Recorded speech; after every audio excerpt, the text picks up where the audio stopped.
हरियाणा के मैदानी भाग में मुख्यतः किस प्रकार की मृदा पाई जाती है? तो इसका सही आंसर होगा पीले भूरे रंग की उपजाऊ मृदा।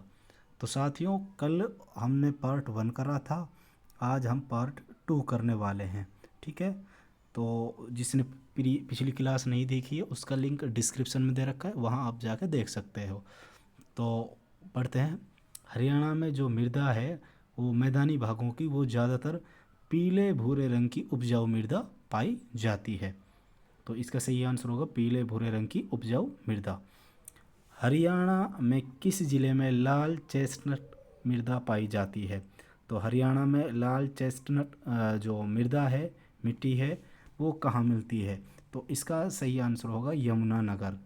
ठीक है, यमुनानगर। आप कमेंट सेक्शन में भी जिनके पास इनके आंसर आते हैं, आप कमेंट सेक्शन में उनका आंसर दे सकते हैं। तो हरियाणा में लाल चेस्टनट जो मृदा है वो यमुनानगर में पाई जाती है। तो इसका ऑप्शन सी यमुनानगर सही होगा। हरियाणा के मध्यवर्ती भाग में कौन सी मृदा पाई जाती है? जो बीच का भाग है, जो हरियाणा का मध्य भाग है, मध्यवर्ती जो पार्ट है उसमें कौन सी मृदा पाई जाती है? तो उसमें पाई जाती है दोमट मृदा। तो इसका सही आंसर होगा दोमट मृदा। हरियाणा दोमट मृदा। हरियाणा के किस भाग में हल्के भूरे रंग की रेतीली मृदाएं पाई जाती हैं? तो हरियाणा का जो दक्षिणी भाग है, जहां से हम राजस्थान को टच करते हैं, वो दक्षिणी पश्चिमी भाग, यहाँ हमें जो हल्के भूरे रंग की रेतीली मृदा वो यहाँ देखने को मिलती है। तो इसका सही आंसर होगा दक्षिणी पश्चिमी भाग। निम्न में से कौन सी मृदा को हरियाणा में घर एवं कंधी कहा जाता है? घर एवं कंधी साथियों गिरिपादीय मृदाएं, यानी कि गिरिपादीय मृदा को घर या कंधी कहा जाता है। यह क्वेश्चन पहले भी रिपीटेड हो चुका है। तो मैं आपको बता दूं, ये जितने भी क्वेश्चन हैं ये साथियों प्रीवियस ईयर के क्वेश्चन हैं। ठीक है, अभी जो जेबीटी की जो भर्ती है उसमें 20 नंबर की हरियाणा जी की आएगी। कितनी? इसलिए साथियों हरियाणा जीके पर ज़्यादा फोकस करना है, तो उसी को लेकर ये क्लासें हो रही हैं। तो इसका सही आंसर होगा गिरिपादीय मृदाएं। किस प्रकार की मृदा को हरियाणा में रोसली भी कहा जाता है? तो हरियाणा में रोसली किस मृदा को कहा जाता है? तो इसका सही आंसर होगा हल्की मृदा। जो हल्की मृदा है उसको साथियों रोसली भी कहा जाता है। हरियाणा में रोसली हल्की मृदा को कहा जाता है। डॉक्टर व्लादिमीर कोपेन ने हरियाणा में कितनी जलवायुओं का उल्लेख किया है? तो हरियाणा में इन्होंने 2 प्रकार की जलवायुओं का उल्लेख किया है। औसत इन्होंने 5 प्रकार की जलवायुएं बताई हैं। ठीक है, लेकिन हरियाणा में जो बताई हैं वो 2 प्रकार की। तो इसका सही आंसर होगा 2 प्रकार की। तो मैंने ऑप्शन गलत लगा दिया, बोला सही था। तो ऑप्शन होगी 2 प्रकार की, लेकिन बात कर लें इसने 5 प्रकार की जलवायु का वर्णन किया है। ठीक है, तो बढ़ते हैं प्रश्न नंबर नेक्स्ट की तरफ। हरियाणा के किस भाग में सबसे कम वर्षा होती है? तो हरियाणा का कौन सा पार्ट है जहां सबसे कम वर्षा हमें देखने को मिलती है? तो इसका सही आंसर होगा साथियों दक्षिणी पश्चिमी। ठीक है, जहाँ गुड़गांव आ गया, महेंद्रगढ़ हो गया, पलवल हो गया, है ना, मेवात, नूह हो गया, यहाँ सबसे कम वर्षा देखने को मिलती है। और सबसे अधिक वर्षा हमें साथियों उत्तर पूर्व जो राज्य हैं वहाँ देखने को मिलती है।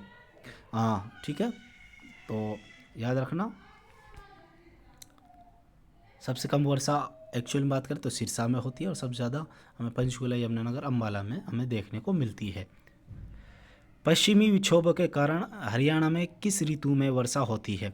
तो पश्चिमी जो विक्षोभ होते हैं उसमें जो वर्षा होती है साथियों वो कौन सी ऋतु में हमें देखने को मिलती है? तो इसका आंसर होगा शीत ऋतु। यानी कि सर्दियों में जो वर्षा होती है वो पश्चिमी विक्षोभ के कारण हमें देखने को मिलती है। ठीक है, इसको हम मावठ भी बोलते हैं। मावठ, जो सर्दियों में बरसात होती है उसको हम मावठ के नाम से भी जानते हैं। हरियाणा में शीतकाल सामान्यतः कब से कब तक होता है? जो सर्दियाँ होती है हरियाणा में वो शीतकाल कब से कब तक होता है? तो इसका सही आंसर होगा सितंबर से मध्य अप्रैल तक। इसका जो शीतकाल होता है वो हमें देखने को मिलता है।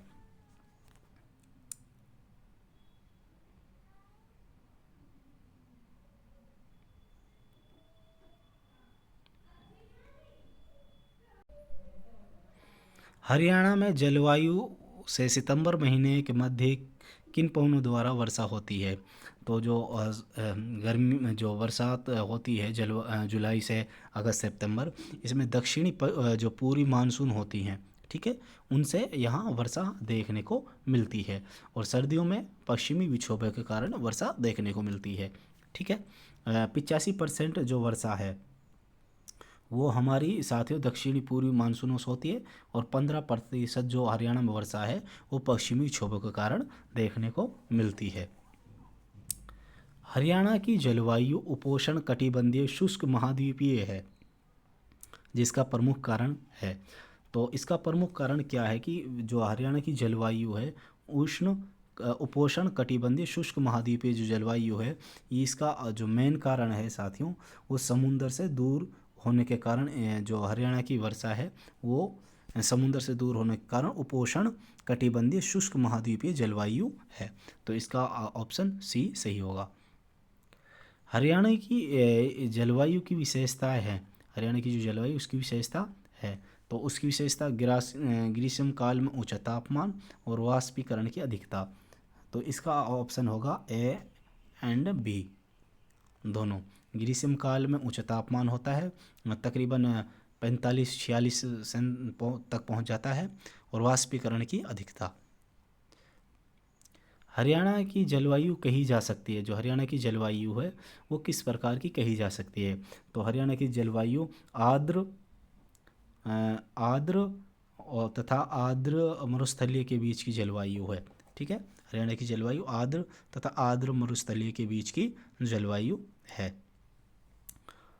प्रश्न नंबर नेक्स्ट, त्राइन का जो प्रथम युद्ध हुआ था वो कब लड़ा गया था? ठीक है, तो प्रथम युद्ध हुआ था वो साथियों 1191 में लड़ा गया। कब लड़ा गया? 1191 में। सेकंड लड़ा गया था 1192 में। ये हुआ था मोहम्मद गौरी और पृथ्वीराज चौहान के बीच ये लड़ा गया था। प्रथम जो युद्ध हुआ था 1191 में, इसमें पृथ्वीराज चौहान जीते थे और दूसरे में मोहम्मद गौरी जीते थे, ठीक है। त्राइन का अद्वितीय युद्ध कब हुआ? तो त्राइन का द्वितीय युद्ध 1192 में हुआ था। ये मैं पहले ही बता चुका हूँ। 1192 में त्राइन का द्वितीय युद्ध हुआ था, और इसमें जो मोहम्मद गौरी थे उनकी जीत हुई और पृथ्वीराज चौहान की हार हुई, जिसके बाद पृथ्वीराज चौहान को मोहम्मद गौरी ने कत्ल कर दिया था। प्रश्न नंबर नेक्स्ट, महमूद गजनवी ने थानेश्वर पर कब आक्रमण किया था? जो थानेश्वर था उस पर कब आक्रमण करा था? तो इसका सही आंसर होगा 1014 में, ठीक है। 1014 में महमूद गजनवी ने थानेश्वर पर आक्रमण करा था, और यहाँ उसने मूर्तियों को तोड़ा फोड़ा था, इसलिए महमूद गजनवी को मूर्ति भंजक के नाम से भी जानते हैं, मूर्ति भंजक, ठीक है। तो याद रखना 1014 में इन्होंने थानेश्वर पर आक्रमण करा था। 12वीं शताब्दी में किस चौहान शासक ने हरियाणा प्रदेश पर आक्रमण कर तोमरों को पराजित किया था? तो तोमरों को पराजित करने वाला कौन था? तोमरों को पराजित करने वाला था पृथ्वीराज चौहान, ठीक है, पृथ्वीराज चौहान। प्रश्न नंबर नेक्स्ट, गुलाम वंश के शासक बलबन ने हरियाणा के शक्तिशाली मेवों की शक्ति को नष्ट करने का प्रयास कब किया था? तो इसका आंसर होगा 1265 ईस्वी में। 1265 ईस्वी में हुआ क्या था साथियों? जो बलबन है, ठीक है, बलबन क्या करता है, अपने जो मेवात इलाका है, मेवों की जो आसपास नूह जिसको हम बोलते हैं, यहाँ मेवों का दिखता कारण इसको मेवात नाम दिया गया था। उस समय क्या हुआ था यहाँ चोरी लुटेरे बहुत होते थे, चोर लुटेरे, तो यहाँ से जो भी यात्री गुजरते उनको सामान को लूट लेते थे। तो बलबन अपने लड़के को मेवात भेजता है, और जहाँ मेवाती उसके लड़के को कत्ल कर देते हैं। फिर बलबन आता है और वहाँ के जो शक्तिशाली मेव उनकी शक्ति को नष्ट कर देता है और उस जंगल को सफाया कर देता है। तो उसने शक्ति को कब नष्ट किया था? 1265 में। तुगलक शासक फिरोज तुगलक ने प्रदेश के हिसार जिले में कौन सा नगर बसाया था? तो हिसार ज़िले में साथियों इन्होंने कौन सा नगर बसाया था? इन्होंने बसाया था फतेहाबाद। अपने लड़के फतेह के नाम पर इसने फतेहाबाद बसाया था। ठीक है। 1526 ईस्वी में हरियाणा में किस स्थान पर बाबर और इब्राहिम लोदी के बीच युद्ध हुआ? तो ये युद्ध हुआ था पानीपत में। ठीक है, कहाँ हुआ था? पानीपत। तो इसका सही आंसर होगा पानीपत। 1526 ईस्वी में बाबर और इब्राहिम लोदी के बीच पानीपत का प्रथम युद्ध हुआ था। कौन सा युद्ध हुआ था? प्रथम। और दूसरा साथियों अकबर और हेमू के बीच हुआ था। अकबर और हेमू के बीच दूसरा युद्ध हुआ था। और तीसरा युद्ध पानीपत का अहमद शाह अब्दाली और मराठों के बीच हुआ था। तराइन के प्रथम युद्ध में निम्न में से कौन पराजित हुआ? तो मैं बताया दिया था पहले भी कि जो तराइन का प्रथम युद्ध हुआ था वो साथियों मोहम्मद गौरी और पृथ्वीराज चौहान के बीच हुआ था, जिसमें मोहम्मद गौरी पराजित हुए और पृथ्वीराज चौहान की विजय हुई थी। ठीक है, पृथ्वीराज इसको हम तृतीय के नाम से भी जानते हैं। ठीक है, जो पृथ्वीराज चौहान था जो जिसने युद्ध लड़ा था। लेकिन तराइन का जो प्रथम युद्ध होता है वो 1191 में होता है और दूसरा युद्ध 1192 में होता है, जिसमें मोहम्मद गौरी की जीत होती है और पृथ्वीराज चौहान इसमें हार जाते हैं। तो इसका सही आंसर होगा मोहम्मद गौरी। निम्न में से किस नगर की स्थापना फिरोज शाह तुगलक द्वारा की गई? तो फिरोज शाह तुगलक ने तीनों हिसार, फतेहाबाद और फिरोजाबाद तीनों की स्थापना फिरोज शाह तुगलक ने करी थी। ये तुगलक वंश से संबंधित थे। किसके शासनकाल में हरियाणा के कैथल में भयानक विद्रोह हुआ? तो जो कैथल में विद्रोह हुआ था वो बाबर के समय हमें देखने को मिलता है। तो इसका सही आंसर होगा बाबर। ठीक है, बाबर। नारनौल के सतनामियों ने किसके शासनकाल में विद्रोह किया? जो सतनामी थे इन्होंने जो औरंगजेब था औरंगजेब के समय में विद्रोह करा था। तो याद रखना नारनौल के सतनामियों ने किसके शासनकाल में विद्रोह किया? तो इसका सही आंसर होगा औरंगजेब। जलालुद्दीन खिलजी दिल्ली का सुल्तान बनने से पूर्व कहाँ का मुक्ति रह चुका था? तो जलालुद्दीन जो खिलजी था जिसने खिलजी वंश की स्थापना करी थी वो उससे पहले कहाँ का मुक्ति रह चुका था? तो इसका सही आंसर होगा कैथल। वो कैथल का मुक्ति रह चुका था। फिरोज शाह तुगलक ने किस नगर के मंदिर में पूजा करने वालों को बंदी बनाकर उनकी हत्या करवा दी?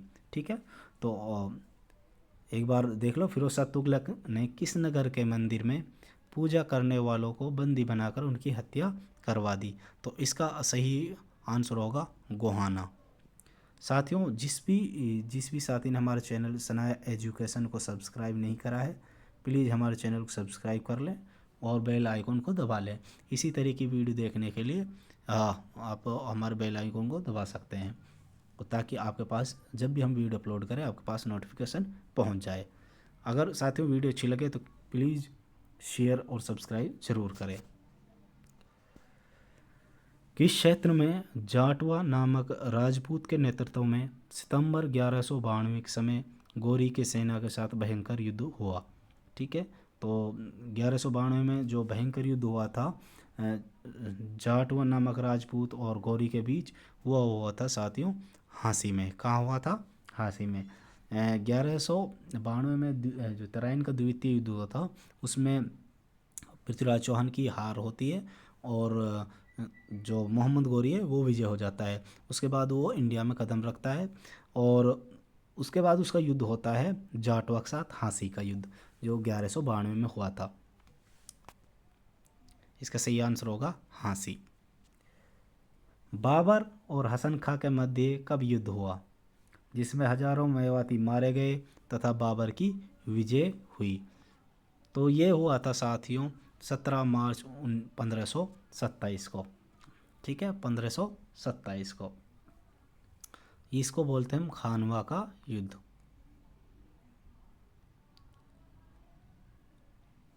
हेमू किस तिथि को दिल्ली का हिंदू सम्राट बना? हेमू किस तिथि को दिल्ली का सम्राट बना? तो ये बना था 7 अक्टूबर 1556 को। जिसके बाद 1556 में पानीपत का दूसरा युद्ध होता है। ठीक है, पानीपत का दूसरा युद्ध होता है, जहाँ अकबर का जो संरक्षक था बैरम खां, वो इसको पकड़कर इसकी हत्या कर देता है। कहाँ के गवर्नर तेजपाल ने अहीरवाल क्षेत्र में गोरी की सेना से जमकर लड़ाई की? तो इसका सही आंसर होगा रेवाड़ी। इसका सही आंसर हो गया रेवाड़ी। तो रेवाड़ी के जो तेजपाल थे अहीरवाल क्षेत्र में गोरी की सेना के साथ जमकर लड़ाई की। अकबर ने हरियाणा को किस क्षेत्र में मिलाया? अकबर ने हरियाणा को किस क्षेत्र में मिलाया? तो इसका सही आंसर होगा अधिकांश भाग दिल्ली में और कुछ भाग आगरा में उन्होंने मिला दिया था। ठीक है, ज़्यादातर जो भाग था हरियाणा को दिल्ली में और कुछ भाग को इन्होंने आगरा में मिलाया था। सूरवंशी आदिल शाह के समय उसका प्रधानमंत्री हेमू बना। हेमू कहाँ का निवासी था? ठीक है साथियों, हेमू जो एक्चुअल निवासी था वो अलवर भरतपुर डिस्ट्रिक्ट का राजस्थान का था, बट इन्होंने जो अपना व्यापार करा था हरियाणा में आकर गोले बारूद का, वो करा था रेवाड़ी में। अगर ऑप्शन में भरतपुर नहीं आया तो आपको रेवाड़ी टिक करना है। तो इसका सही आंसर होगा रेवाड़ी। जो हेमू था वो रेवाड़ी का था, निवासी था। हेमू ने 22 युद्ध जीते थे। उसके बाद उसका 23वां युद्ध पानीपत का द्वितीय युद्ध हुआ था अकबर और हेमू के बीच, जिसमें अकबर की तरफ से अकबर का संरक्षक बैरम खां इस युद्ध में लड़ा था। 1680 में राजाराम और उसके भतीजे चूड़ामन के नेतृत्व में जाट विद्रोह का केंद्र था। तो जाट विद्रोह का जो केंद्र था वो क्या था? तो इसका सही आंसर होगा सिनसिनी व सोंधी। सिनसिनी व सोंधी इसका मुख्य केंद्र रहा।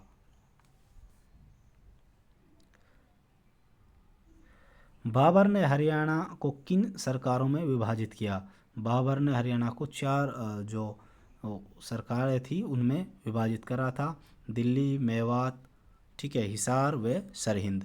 मेवाड़, ठीक है, हिसार व सरहिंद 4 हिस्सों में इनको बांटा था। 1525 में बाबर द्वारा हरियाणा में प्रवेश करने पर सबसे पहले किसने उसे रोकने का प्रयास किया? तो सबसे पहले रोकने का प्रयास करा था हमीद खां ने।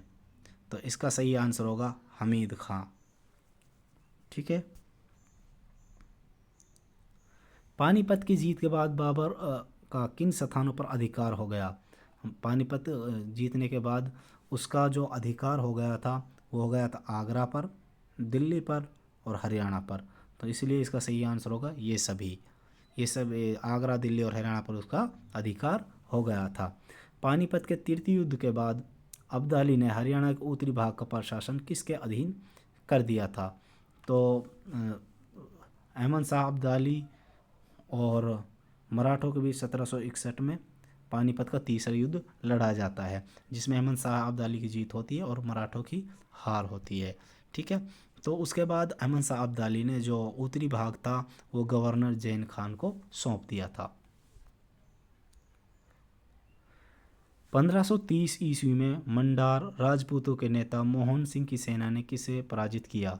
तो मोहन सिंह की सेना ने अली कुली हमदान को पराजित किया था। अली कुली हमदान, इसको इन्होंने पराजित किया था। हुमायूं ने अपने भाई हिंदाल को हरियाणा में कहाँ की सरकार सौंपी? जो हुमायूं, अब बाबर के 4 लड़के थे, जिसमें से हुमायूं ने अपने जो 4 सरकारी बाबर ने बनाई थी और चारों को एक एक सरकार उन्होंने दी थी। तो हुमायूं ने अपने भाई हिंदाल को कौन सी सरकार दी? तो इसका सही आंसर होगा उन्होंने दिया था मेवात। ठीक है, मेवात। किस क्षेत्र में 1543 ईस्वी में वीरभान ने सतनामी पंथ की स्थापना की? तो सतनामी जो पंथ की स्थापना होती है वो नारनौल में होती है। ठीक है साथियों, और सतनामियों को जो विद्रोह हमें देखने को मिलता है वो साथियों ना औरंगजेब के समय देखने को मिलता है। सतनामी अपनी टेंट जो बाल थे वो मुंडवाए रखते थे, इसलिए इनको मुंडवा के नाम से भी जाना जाता है। किसने औरंगजेब के विरुद्ध विद्रोह किया था? तो इसका सही होगा संवालियामेव, हाथी सिंह बड़गुजर। तो इन दोनों ने औरंगजेब के समय विद्रोह करा था। तो option C, A and B दोनों। दिल्ली सल्तनत के किस शासक के शासनकाल में हरियाणा के मेवात क्षेत्र के विद्रोहियों व लुटेरों ने दिल्ली का आसपास के क्षेत्रों में अपना प्रभाव बढ़ा लिया था? तो इसका सही आंसर होगा साथियों नसरुद्दीन महमूद। नसरुद्दीन महमूद, ठीक है। नसरुद्दीन महमूद के समय में जो दिल्ली का आसपास का क्षेत्र था वहाँ मेवातियों ने लुटेरों और विद्रोह के रूप में आसपास क्षेत्रों को प्रभावित करना शुरू कर दिया था। दिल्ली सल्तनत के किस शासक ने सिरसा से 12 मील की दूरी पर एक नगर बसाया तथा उसका नाम हरनीखेड़ा रखा था? तो इसका सही आंसर होगा फिरोज शाह तुगलक। फिरोज शाह तुगलक ने हरनीखेड़ा को बसाया था। बाबर ने हरियाणा में स्थित कौन सी जागीर हुमायूं को दी थी? तो हुमायूं को साथियों हिसार जागीर उन्होंने दी थी, ठीक है, हिसार जागीर।